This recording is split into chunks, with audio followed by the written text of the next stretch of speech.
Shalom semuanya, mari kita belajar apologetika untuk kemuliaan nama Tuhan Yesus, bukan diri sendiri.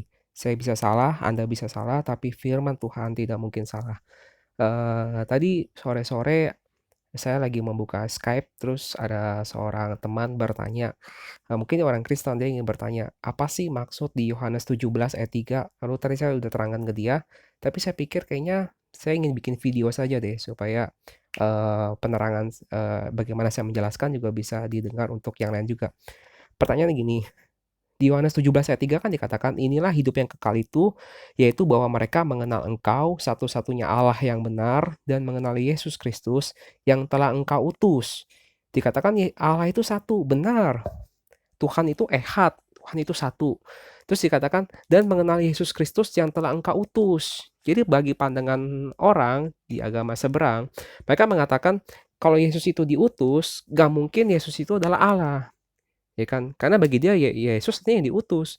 Nah, kita harus memahami dulu, baca kitab Yohanes dari Yohanes 1 dulu.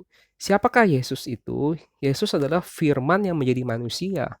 Yesus pada mulanya adalah firman, firman itu bersama-sama dengan Allah, dan segala sesuatu dijadikan oleh dia, oleh firman, dan tanpa dia, tanpa firman itu tidak ada sesuatu pun yang telah dijadikan, dari segala yang telah dijadikan. Di dalam dia ada hidup, dan dalam hidup itu adalah terang manusia. Ya, kalau kita lihat itu, nah, ayat 10, ia telah ada di dalam dunia dan dunia dijadikan olehnya, oleh firman itu, tetapi dunia tidak mengenalnya. Ia datang kepada milik kepunyaannya, tetapi orang-orang kepunyaannya itu tidak menerimanya. Nah, dan ayat 14, firman itu telah menjadi manusia dan diam di antara kita. Yesus adalah firman yang menjadi manusia. Kita harus pahami, Yesus adalah Allah itu sendiri. Allah itu satu, tapi Yesus itu adalah Allah itu sendiri. Dan Yesus ketika datang sebagai manusia, dia punya misi. Bukan sekedar Tuhan datang numpang lewat di Indonesia, di bumi gitu, cuma sekedar datang iseng-iseng ke bumi. Enggak, Tuhan punya misi. Tuhan datang ke dunia menjadi Mesias. Siapakah itu Mesias? Mesias adalah yang diutus artinya. Kenapa sih Yesus harus menjadi yang diutus? Itu adalah satu peran, Yesus ingin melakukan satu karya penyelamatan besar, dia datang menebus dosa umat manusia, dan dia datang sebagai yang diutus. Nah, kita harus buka dulu menurut sudut pandang perjanjian lama. Kenapa? Kalau kita buka dari perjanjian baru, kan itu kan tulisan dari murid-murid Yesus. Nah, mungkin orang akan bilang, itu mah kata murid-murid Yesus, itu mah kata orang Kristen. Kita pengen lihat dong sudut pandang perjanjian lama. Nah, oleh karena itu saya harus buka ayat Alkitab di perjanjian lama. Kenapa? Untuk menerangkan kalau ini bukan karangan dari umat Kristen, bahkan sudah ada di dalam kitab suci orang Yahudi itu sendiri. Siapakah Mesias itu? Kita buka ke kitab Daniel 9 ayat 24. Nah, Daniel 9 ini Daniel mendapatkan penglihatan ya. Di sini dia mendapatkan penglihatan bla bla bla, saya nggak bahas, bisa dibaca sendiri ya. Dia dapatkan penglihatan tentang 70 kali 7 masa, dan di dalam penglihatan itu Daniel 9 ayat 24, 70 kali 7 masa telah ditetapkan atas bangsamu dan atas kotamu yang kudus untuk melenyapkan kefasikan, untuk mengakhiri dosa, untuk menghapuskan kesalahan, untuk mendatangkan keadilan yang kekal, untuk menggenapkan penglihatan dan nabi, dan untuk mengurapi yang maha kudus. Nah, siapa yang diurapi? Yang maha kudus. Ya. Siapa yang diurapi di sini? Anoint itu, to anoint itu artinya mengurapi, the most holy. Di Alkitab manapun, pengertian yang maha kudus itu tidak bisa diberikan kepada yang selain daripada dia, sang pencipta itu sendiri, sang Tuhan itu sendiri.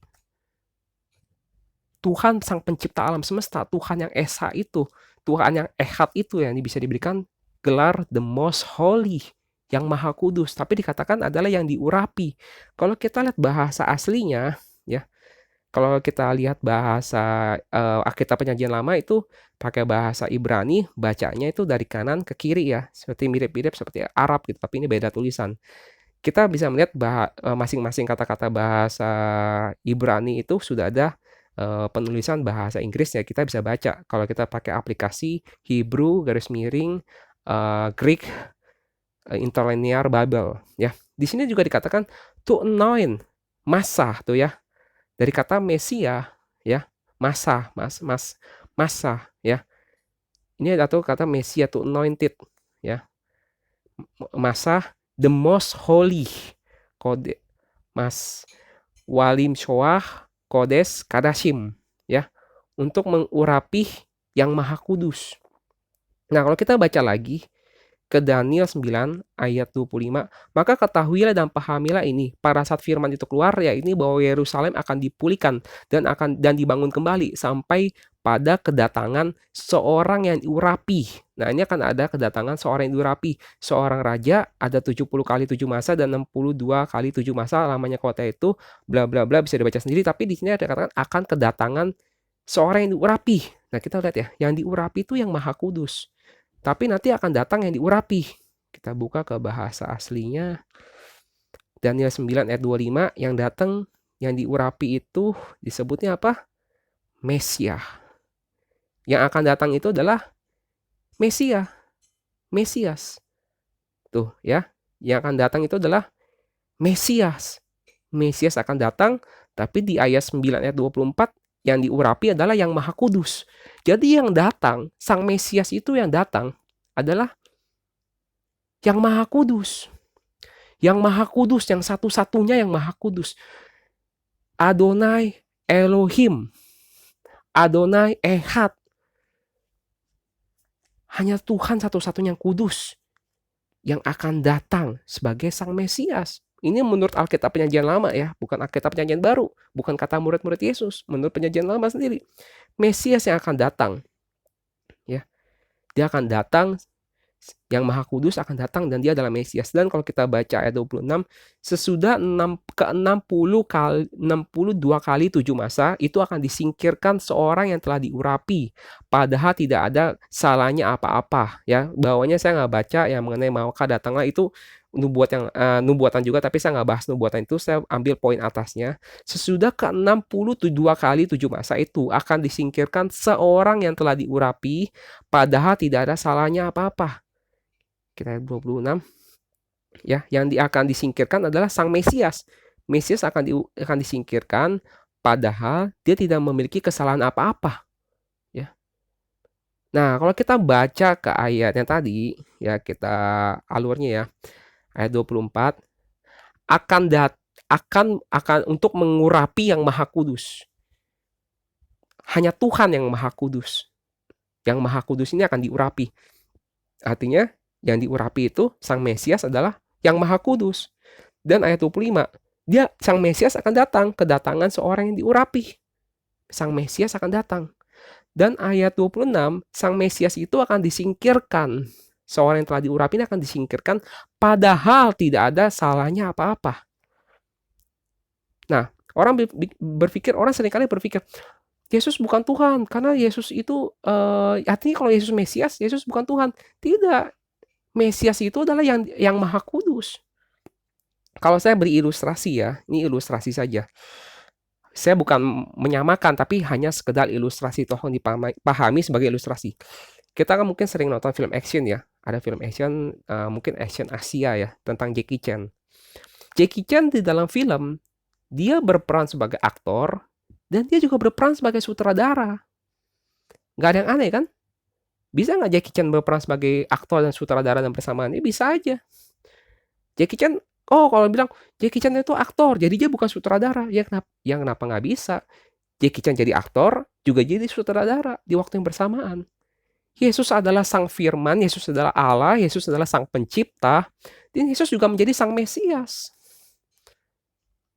Ya kenapa nggak bisa? Kok bisa? Ya kita jangan ukur Tuhan dengan akal manusia. Tuhan itu roh tidak terbatas oleh ruang dan waktu. Tuhan bisa berada dimanapun dan kapanpun dalam waktu bersamaan. Tuhan bisa berada di sorga dan di bumi dalam waktu bersamaan. Tuhan bisa mendengar Tuhan bisa mendengar doa seluruh umat manusia. Tuhan bisa memperhatikan 7 miliar umat manusia. Ya kenapa nggak bisa? Tuhan yang maha kuasa kok. Tuhan yang bisa berada dimanapun dan kapanpun dalam waktu bersamaan. Tinggal bagaimana kita mau menerima nggak kebenaran ini. Kita mau menerima nggak kalau Yesus itu adalah Filipi 2 ayat 5 ya. Hendaklah kamu dalam hidupmu bersama menaruh pikiran dan perasaan yang terdapat juga dalam Kristus Yesus, yang walaupun dalam rupa Allah tidak menganggap kesetaraan dengan Allah itu sebagai milik yang harus dipertahankan, melainkan telah mengosongkan dirinya sendiri dan mengambil rupa seorang hamba dan menjadi sama dengan manusia. Yesus adalah Allah yang datang menjadi manusia dan dia rela mengosongkan dirinya, mengambil rupa hamba, dan dalam keadaannya sebagai manusia, ia telah merendahkan dirinya dan taat sampai mati, bahkan sampai mati di kayu salib. Itulah sebabnya Allah sangat meninggikan dia dan mengaruniakan kepadanya nama di atas segala nama, supaya dalam nama Yesus bertekuk lutut segala yang ada di langit dan yang ada di atas bumi dan yang ada di bawah bumi, dan segala lidah mengaku Yesus Kristus adalah Tuhan bagi kemuliaan Allah Bapa. Menurut saya nggak ada yang aneh. Yesus adalah sang pencipta itu sendiri. Segala sesuatu dijadikan oleh dia. Segala sesuatu dijadikan oleh Yesus. Yesus adalah sang pencipta. Tapi sang pencipta ini mengasihi umat manusia. Dia ingin menembus dosa umat manusia. Dia datang ke dunia menjadi sang Mesias yang diurapi. Dan kita buka kitab Daniel tadi, Daniel 9 ayat 24. Yang diurapi itu adalah yang Maha Kudus. Hanya satu yang Maha Kudus. Hanya Tuhan sang pencipta yang Maha Kudus. The Most Holy. Dan Yesus sudah dinubuatkan, dia adalah sang Mesias. Tuhan akan datang, yang Maha Kudus itu akan datang sebagai yang diurapi. Dan gak ada yang aneh bagi kita sebenarnya. Kalau kita mau menerima kebenaran ini, atau kita mau terus mengeraskan hati kita, menolak kebenaran ini dengan kita membuat begitu banyak pembenaran. Itu semua dari pilihan ada di tangan saudara-saudari. Apakah mau menerima karya penyelamatan yang sudah Tuhan sang pencipta ini sediakan untuk kita, atau kita terus menolaknya. Nah, biarlah segala kemuliaan bagi nama Tuhan. Jika video ini bisa bermanfaat dan memberkati bagi saudara, mohon untuk di-share. Tujuannya supaya bisa memberkati lebih banyak orang. Terima kasih. Amin.